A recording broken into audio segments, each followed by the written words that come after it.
PMX, kami orang Melayu terluka tau dengan kata-kata anda.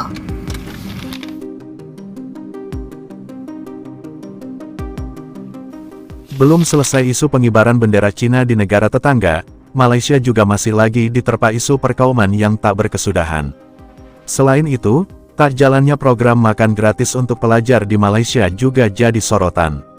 Menanggapi hal ini, ramai rakyat Malaysia yang membandingkan kepemimpinan PM-nya dengan Presiden baru negara Republik Indonesia Prabowo Subianto. Aku tak kisah kalau nak keluarkan apa-apa komen sekalipun, tapi komen tu biarlah adil. Adil tau. Nampak bila kau beri komen tu, kau menyalahkan suatu kaum. Kat sini kau menyalahkan kaum yang terdiri adalah kaum Melayu, iaitu bangsa Melayu. Bangsa Melayu ni haprak sangat. Macam suka sangat menghina orang, suka sangat men-shaming orang, menggunakan mata sepet lah, kulit hitam lah, apalah. Bila masa? Adakah kami buat konten macam tu? Kamu tak tengok berapa banyak lagi komen-komen, konten-konten daripada bangsa-bangsa lain yang menghina kami. Pemalas lah, itulah, inilah, makan duit cukai lah, tak bayar cukai lah, kutip zinc lah. Banyak lagi. Banyak penghinaan. Kat mana kamu sebagai seorang bangsa sendiri, sebagai seorang PM, kamu menasihati semua ketiga-tiga bangsa ni? Ketiga-tiga bangsa mengatakan kamu orang semua adalah rakyat Malaysia, nasionalis mesti ada, tidak perlu ada kutuk mengutuk atau sama lain, kita perlu bersatu hati. Sebab itu sebagai seorang PM, tapi tidak, kamu menyebelahi orang yang bukan daripada bangsa kamu sendiri. Kami tak kisah pun kamu nak kutuk pun, tapi berpada-padalah bila berkata melakukan kenyataan. PMX, kami orang Melayu terluka tau dengan kata-kata anda. Isu kibar bendera China, reaksi berlebihan beri kesan sektor pelancongan negara. King Sing, kau kena ingat satu benda ni. Bukan kita sendiri yang bereaksi secara berlebihan, tapi ini soal tentang identiti sebagai anak jati Malaysia. Ya, engkau sendiri yang dah berpuluh-puluh tahun duduk kat dalam Malaysia, tetapi apa yang kau cakap tu seolah-olah macam kau memperjuangkan demi negara China. Ya, kata-kata macam gini bagi akulah memang kau tak layak untuk nak menjadi Menteri Pelancongan, untuk mempromosikan tempat pelancongan di dalam negara kita.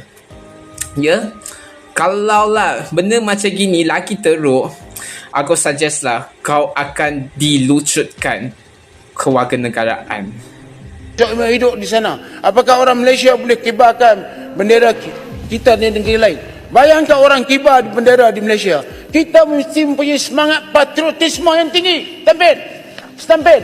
Kita rakyat Malaysia, sayang kepada Malaysia. Siapa mengancam negara ini, kita harus tentang. Arau, Dia tak boleh, ya. yang ni saya setuju dengan Arau. Orang luar mesti ikut undang-undang di negara kita. Ya, bagus. Tapi apakah benda ini berlaku?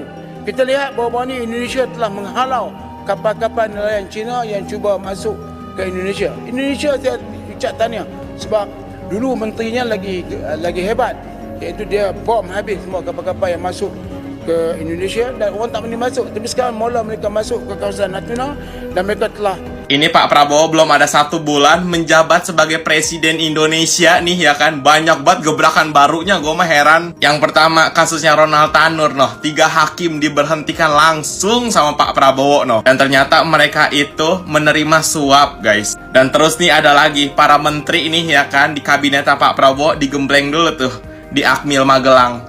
Apa nggak melotot mata gue ngeliat begituan? Baru kali ini gue ngeliat ya kan, di pemerintahannya seorang presiden nih, menteri itu tuh kayak orang di apa ya, kayak orang di ospek gitu, lo tau. Kalau bisa diibaratkan mereka itu sebagai mahasiswa baru yang di mos dulu, lo tau. Terus pidato perdananya Pak Prabowo tuh, ya Allah, itu bikin gue kayak anjir, presiden gue keren banget cok gitu. Sumpah ya, kata gue Indonesia ini lagi pada bebenah, bener-bener lagi pada diberesin tuh ya kan, satu persatu ya kan. Gue kata nih ya kan, selama pemerintahannya Pak Prabowo bener-bener deh kayaknya pada bersih, nggak ada tuh yang namanya tikus-tikus apa segala macam tuh, kayaknya kagak ada gitu. Soalnya satu persatu sedang dibereskan guys. Terus ada lagi guys masalah baru, Pak Tom, lu tahu Pak Tom kan? 400M, lu bayangin 400M baru ketahuan setelah Pak Prabowo menjadi presiden. Tuh, Lu sebagai anak abah noh yang kemarin mengagung-agungkan Pak Tom, apa kabarnya sekarang? Apa kabarnya sekarang? Wahai anak-anak abah tuh, begitu tuh. Kata gue udah ya, jangan ada anak abah, anak jenderal, anak apa segala macem. Udah, buang iri hati lu buang, dengki hati lu buang, apa segala macem gitu. Jadi gue bilangin ya, lu mau nggak mau, terima nggak terima ya lu harus terima dengan pemerintahnya Pak Prabowo ini guys. Kalau semisal lu nggak terima ya lu tinggal keluar aja dari Indonesia kan, sesimpel itu ya kan. Makan gratis atau sarapan gratis bagi pelajar kurang mampu sebenarnya sudah lama dijalankan oleh Kementerian Pendidikan Malaysia.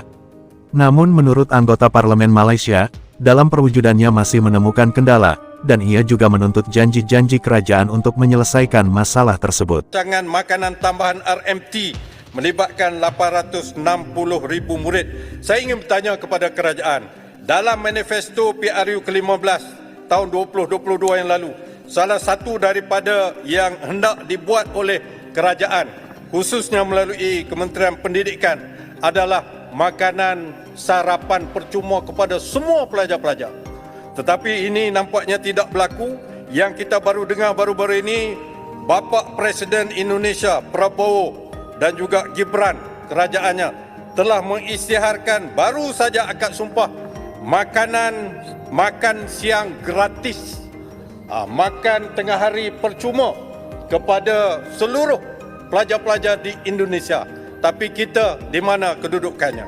Jadi ini Sebenarnya isu perkauman di negara Malaysia sudah terbentuk sejak lahirnya kemerdekaan negara Malaysia. Pemerintahan belum mampu mewujudkan keseragaman yang meliputi berbagai aspek, seperti politik, agama, dan penggunaan media.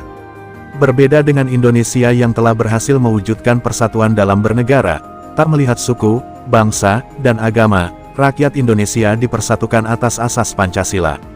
Dan asimilasi untuk etnis di Indonesia telah sukses diterapkan, sehingga jurang budaya antar etnis selain pribumi tidak ada lagi. Sebagai contoh nyata adalah China Indonesia yang cenderung lebih fasih menggunakan bahasa daerah atau bahasa Indonesia ketimbang bahasa asal mereka sendiri. Hal inilah yang membuat pemerintah dan rakyat Malaysia cemburu dengan kesuksesan Indonesia dalam mempersatukan bangsa dan negaranya. Namun pemerintah Malaysia sendiri mengungkapkan walaupun isu perkauman dilihat ketara dan mungkin dianggap semakin panas, rata-rata masyarakat yang ditemui menganggap realiti di luar digital sebenarnya tidak begitu. Mereka menganggap apa yang dilaporkan sebenarnya dilatari faktor politik dan agenda tertentu saja. Apa pendapat Anda?